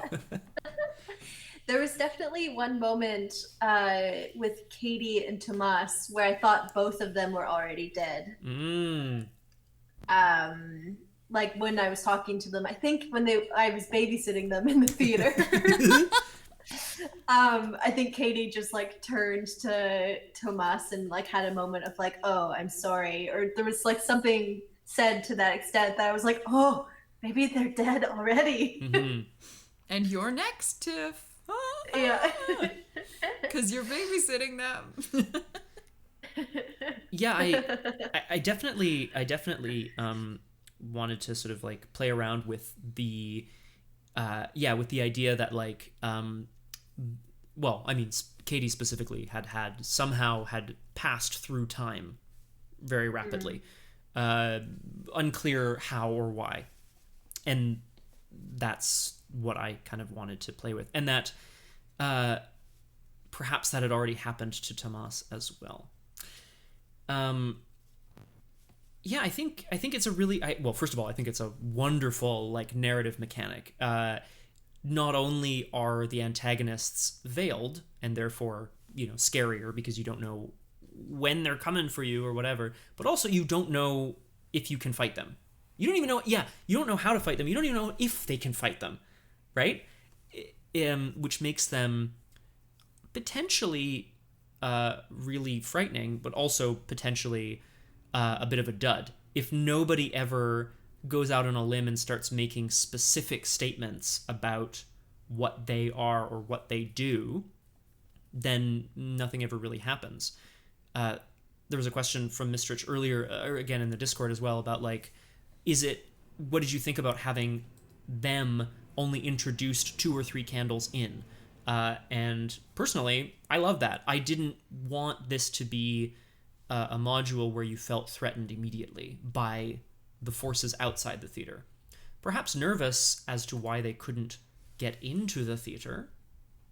Again, that was a choice I wanted to make, as opposed to feeling immediately threatened by a force, I don't know. I'm curious, again, like if I can throw here around the table, did anyone have any feelings about like, oh, I wonder where they are? Did anyone have any feelings about them as created in this game? Too mysterious? Not mysterious enough? I admit that I thought they were expected to really see them. cool. Sorry, John, go ahead. I admit that I expected to see them sooner and to know more about the form that they were taking sooner, but that was just my own preconception.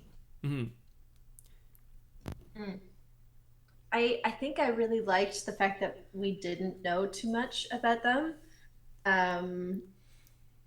I think some things that you had brought up was they don't like the light, potentially, but that was like a really early truth about them. So I think that may have changed, perhaps. But definitely towards the end, when like we saw those eyes through the window, it was like really eerie and unsettling, and it reminded me, like the smile reminded me a little bit of the aliens in Attack the Block. Nice. Like, I imagined these like creatures that were not aliens, but like, I don't know, some form of creature like that. That's what I had in my brain. I think that's wonderful. You mentioned as Jess, the idea of like they can't abide the light. That, interestingly enough, that is, or I should say, that is a defined truth in the book. So okay. That is something that's established, like, it's out of the gate. And I think, again, that kind of contributes. Got some garbage collection happening out here. My apologies. It's like really loud. Screams of the damned. The screams of the damned styrofoam containers. It contributes a lot, I think, to the vibe that the game is going for, which is, oh, you have to stay in the light because they can't abide the light, whoever they are. And because the light eventually kind of goes out, much like the light of your candles, you cling to them for as long as you can, but eventually you have to go out into the darkness. I really wanted to take a lot of time with them. Again, and like that's this game and this module. It's like how I wanted to run it and stuff, but I really wanted to take a lot of time to build the feeling of anxiety, I guess, paranoia around knowing when they were going to arrive. I think, again, like from a meta perspective, like all the players know that they are out there, but what they are, and I wanted to play a little bit with the expectation of, okay, we're going to catch a glimpse early, or maybe we'll find the body of one of them or whatever. Hey, thanks, Ash, much appreciated. Yeah. And hello to Shiako. Hello. Yeah, so that's kind of that's my 2 cents. I don't actually have that much to say other than the fact that I thought the Brink for them was really cool. And it really, like, kind of contributed something, I think, a really cool flavor to what you guys were fighting against. Yeah, I mean, the only thing that I started thinking about was somebody in the chat said something about the Shining.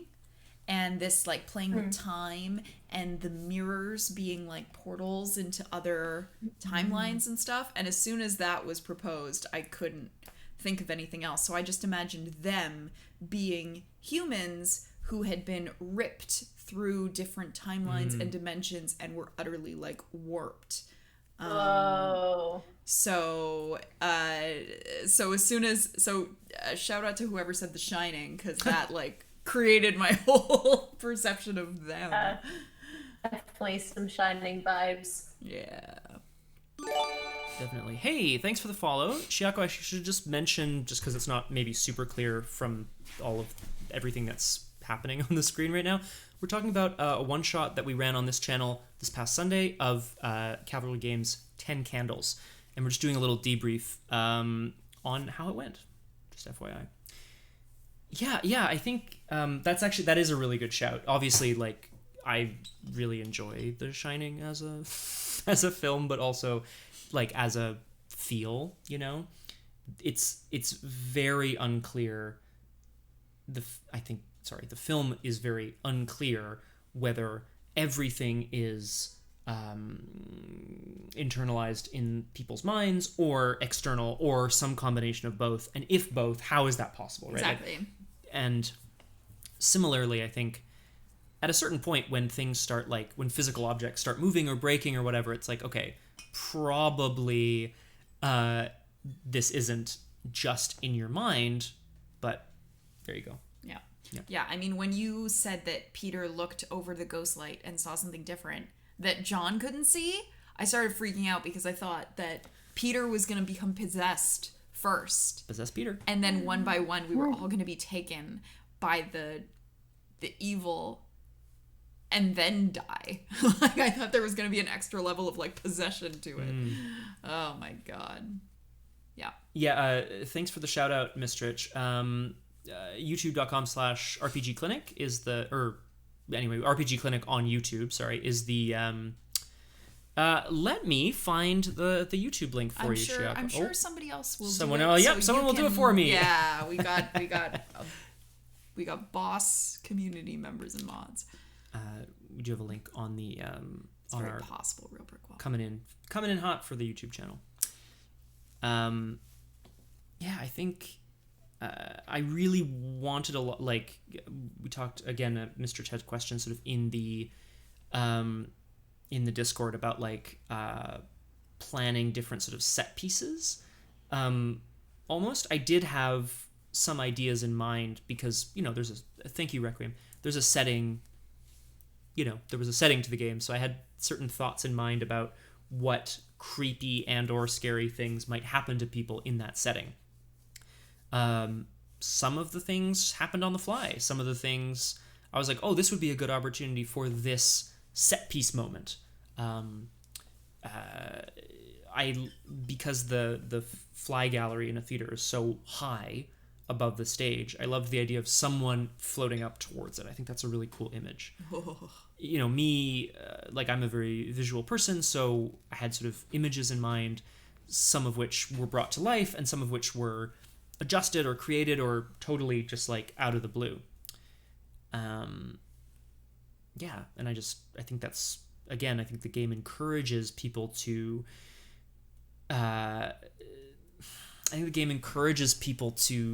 not pre-plan things, right? It's like, okay, when there's 5 candles left, we're going to start the scene with this scary moment. You know, it's like, well, maybe not. Maybe we won't be there. How can you kind of work those moments into what you're doing? I mean, by the very definition of the truths that you have to state, you aren't supposed to pre-plan anything. Because what if your players establish a truth that contradicts you? Well, apparently you just... Anyway. Yeah, no, I think you're totally right, John. Like, yeah, if you want to still be on the boat in scene 5 and your players are like, we have reached dry land, you're like, well, and I think, again, that demands and encourages flexibility from everybody at the table.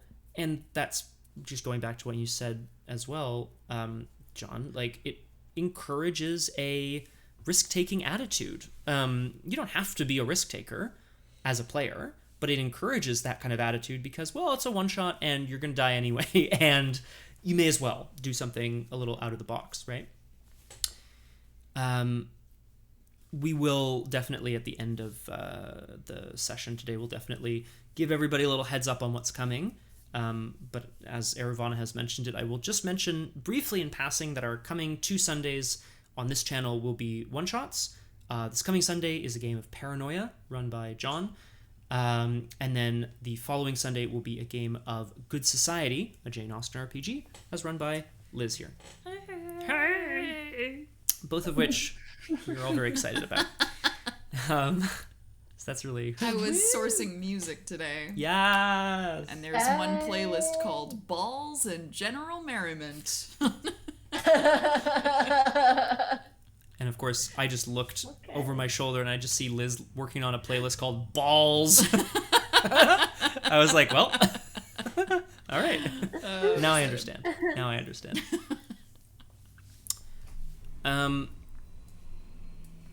We've already talked about this kind of thing.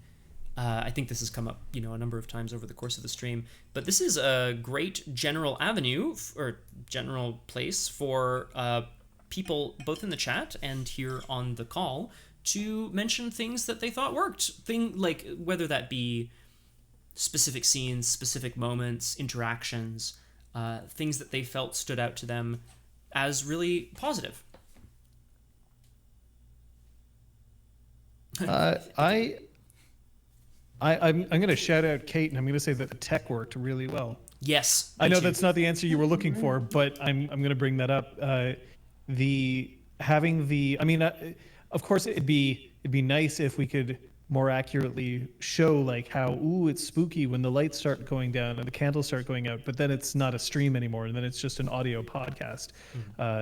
But from the way that the cameras were oriented so that it looked like we were sitting all in one kind of location, even though we were not, to the candles and the camera that was on the candles, to the names and the being able to put in the names and crossing out the names, all of it was really cool.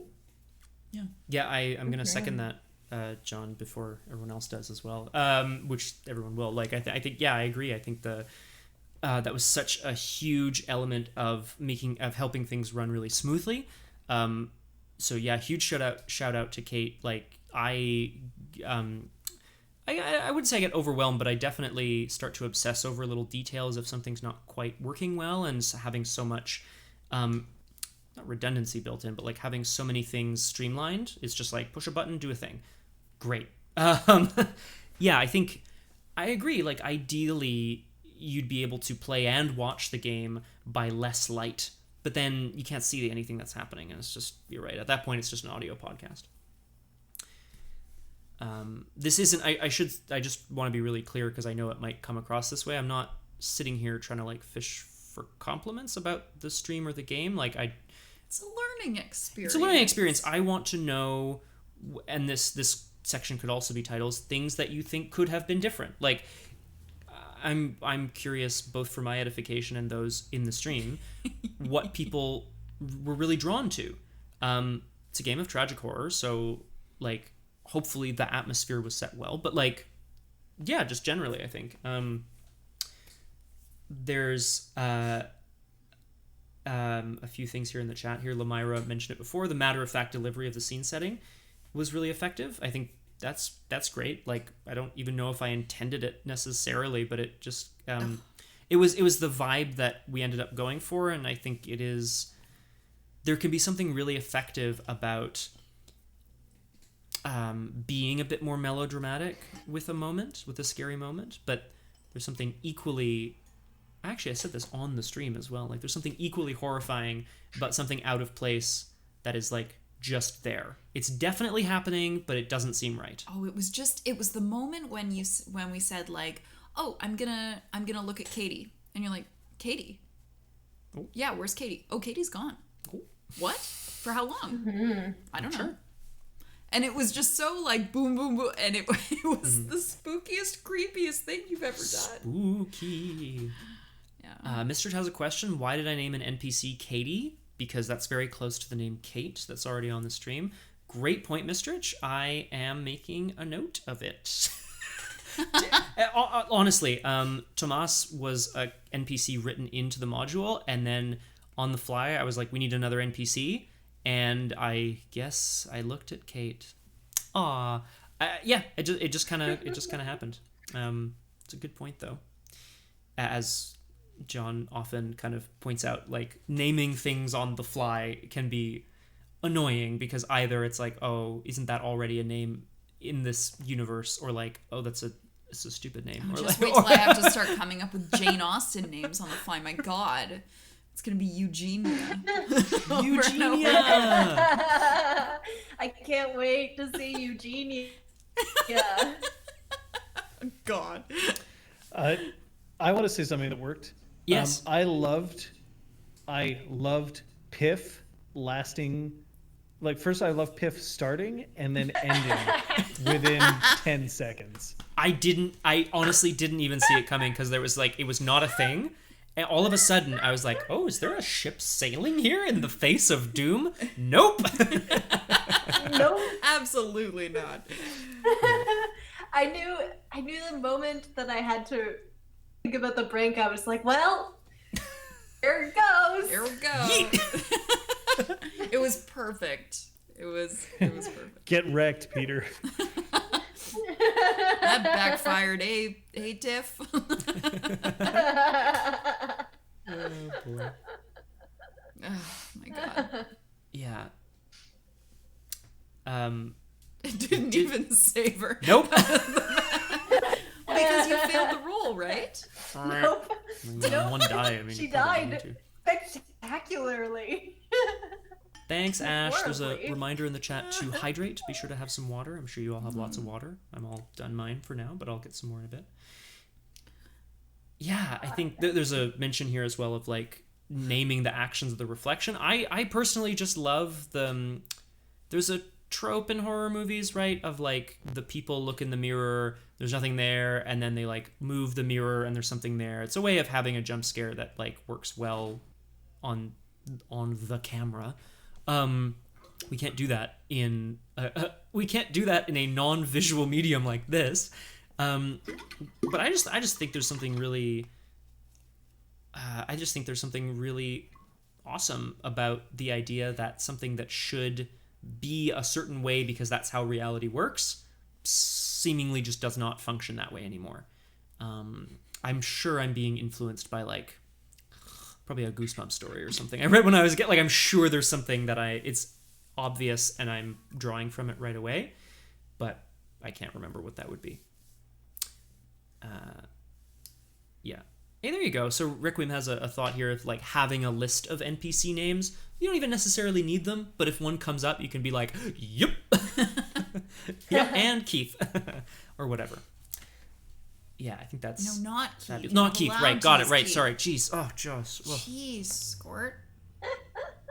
The Katie Karen thing was very funny for me, personally. I thought my that was God. very funny. Hilarious. I appreciated it. It's Katie. That's Katie. Things that worked for me were players taking risks in defining their characters further as the story progressed. So like you have your traits, you know your moment, you know your brink, but then taking risks in defining who they are. Jon, I think the way that you chose to handle what we were kind of throwing back and forth about the programs and stuff was really great, and sort of knowing what that might imply for you. And Jess similarly being like, we're doing yoga, like that. It's so flavorful to have a character sort of like know something based on an incident and then be able to share it with the story, you know. Lemire here is surprised to see people extinguishing candles to retain narrative control. It's a mechanic. You can do it if you want. It's a great one too, because if you think of the candles as your hit points or your time left or whatever, it's not a decision to make lightly to extinguish a candle and therefore advance the scene and the time you have left. But like simultaneously, it's a one shot and we're having fun and we're gonna get to the end anyway. So that's kind of fun. Mm-hmm. I just need to use the one. No, I'm good actually. Can I'm you good last 12 more minutes? We're good. Yeah. Don't worry about me. I didn't know what time Tiff it was lying? She was looking at family. Oh, and then she's... Yes. Oh, that's right. That's right, yeah. Jess, one of your first actions was to be like, I'm scrolling my phone looking at photos, and then when people ask you what it is, you were like, oh, yoga, I guess. So good. Because you were athletic yet narcissistic, right? Perfect. Yeah. So good. It's so good, though. Thank you. These are kind of all the topics I had, guys. Like, the last thing I have on my list is, like, wrap up. Like, what do you know now that you can use next time? Which is just sort of, well, I'll bring it here anyway. Know that it's a good game and I want to play it again. Yay! 100%. Yeah. That's my thought as well, actually. And I'll Yeah. put my moment closer to the top of the pile. Yeah, I really and want to buy the book. Well, I mean, cavalrygames.com, Yeah. .org.com, I'm sure. Absolutely, and this is also a good opportunity to mention that Stephen Dewey has a Patreon. Yes, if as you would well, like thank to you. support them. Yeah.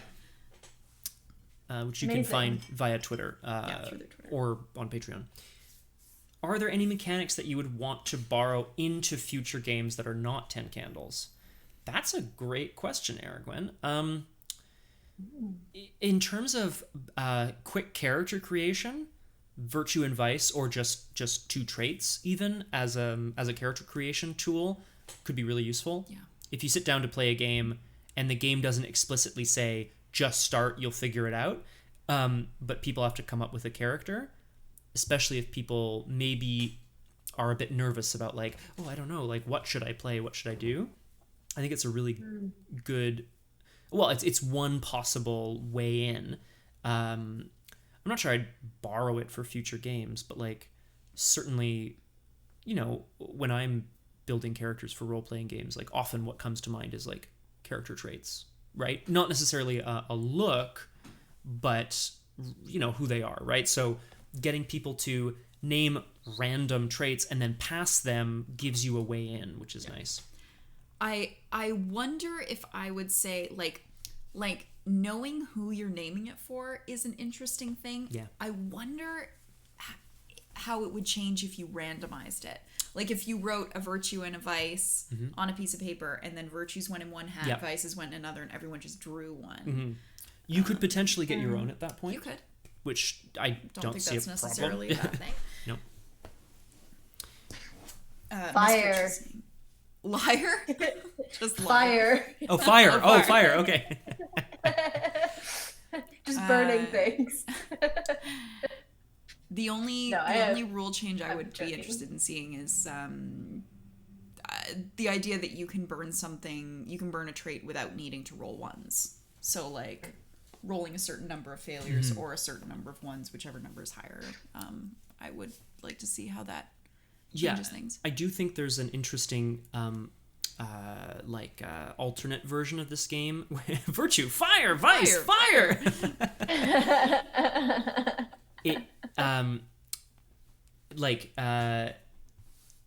I think there's a really interesting alternative version of this game where there's more flexibility in how you can use your traits so that you don't get stuck not using them.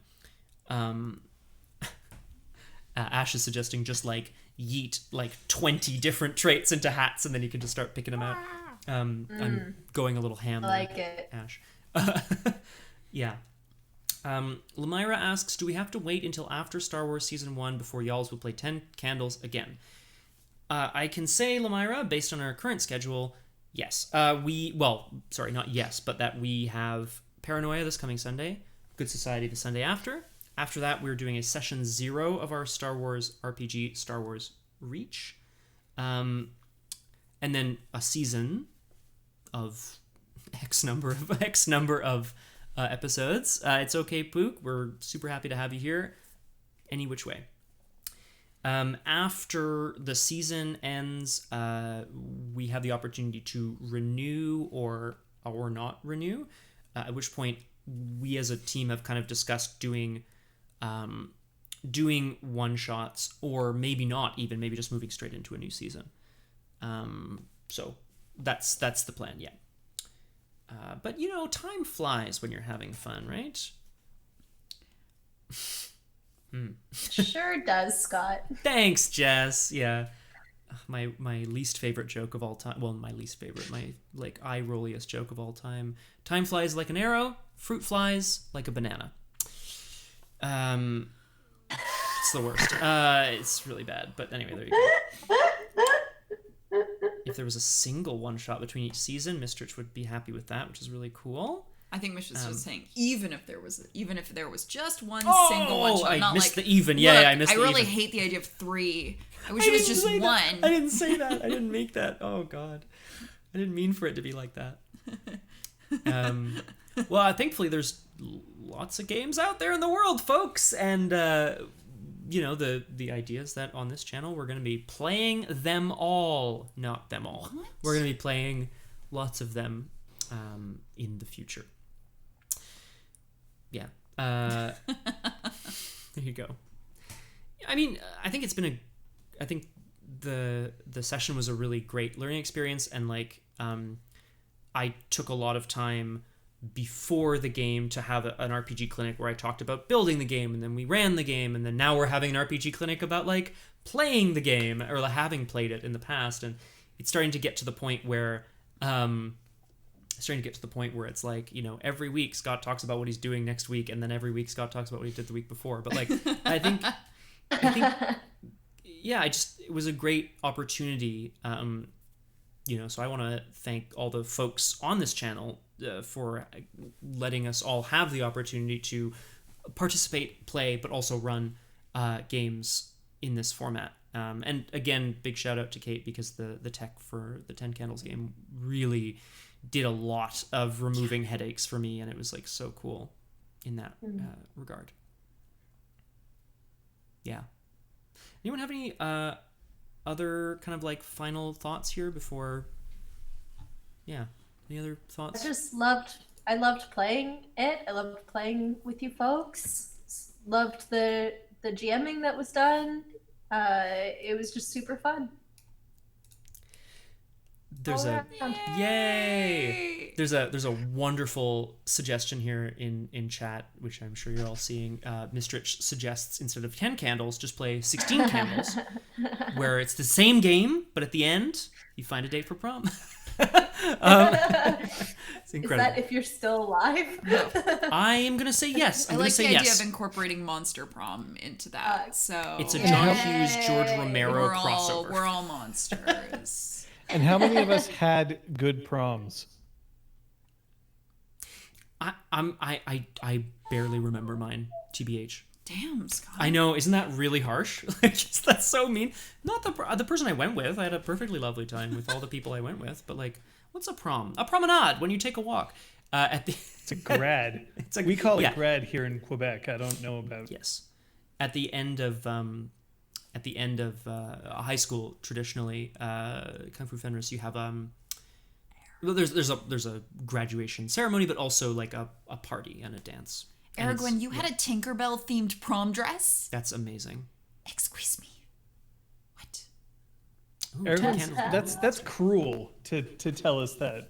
Yeah, it's awesome is what it is, actually. How dare. It's awesome, but now I can't see the Tinkerbell Can I borrow dress. it for Good Society?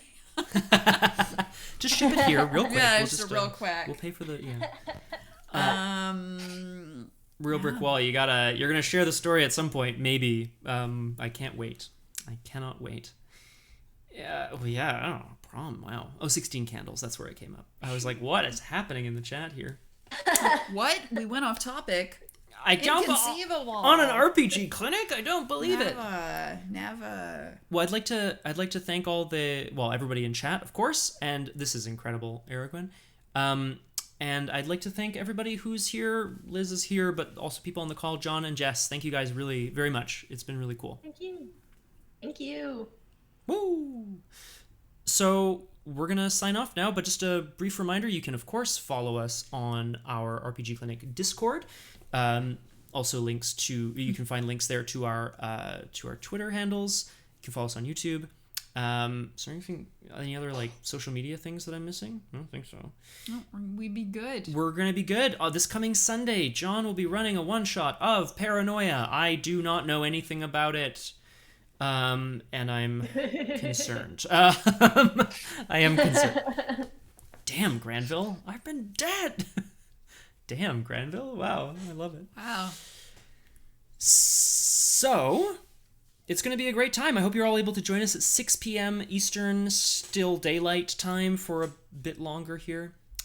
And that's it for today, guys. Thank you so much for joining us. Thank you, Scott, for running an amazing game of 10 candles. Yes, thank you.